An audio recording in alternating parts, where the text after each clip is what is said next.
On Wednesday in science class, Mr. Newton says, "No, if you listen closely enough, you can hear the poetry of science in everything." I listen closely. On Thursday, I start hearing the poetry. In fact, I start hearing everything as a science poem. Mr. Newton has zapped me with a curse of science verse! Lovely. I think that I ain't never seen a poem ugly as a spleen. A poem that could make you shiver like 3.5 pounds of liver. A poem to make you lose your lunch, tie your intestines in a bunch. A poem all gray, wet and swollen, like a stomach or a colon. Something like your kidney, lung, pancreas, bladder, even tongue.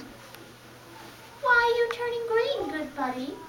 It's just human body study.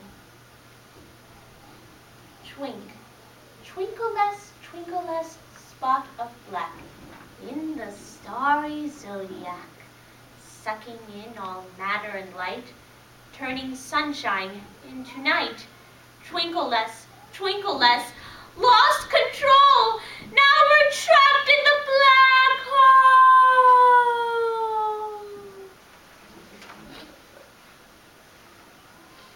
Dinosaur. Once in first grade I was napping when I heard a scary yapping, frightful word, worse than a slapping, worse than 20 T-Rex roars.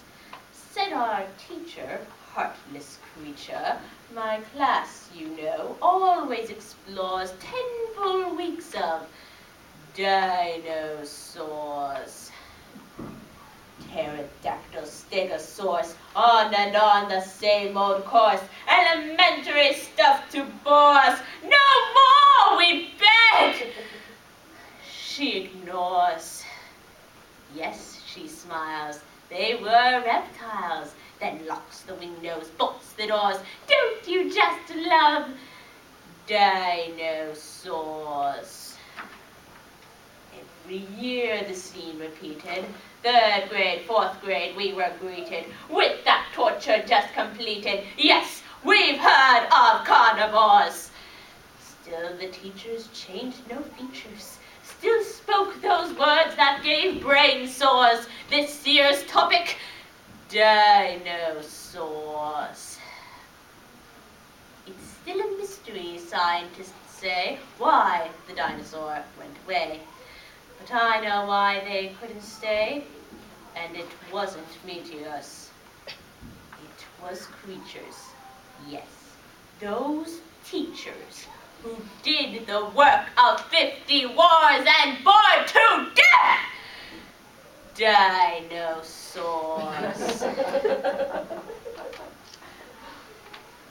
Mary had a little worm.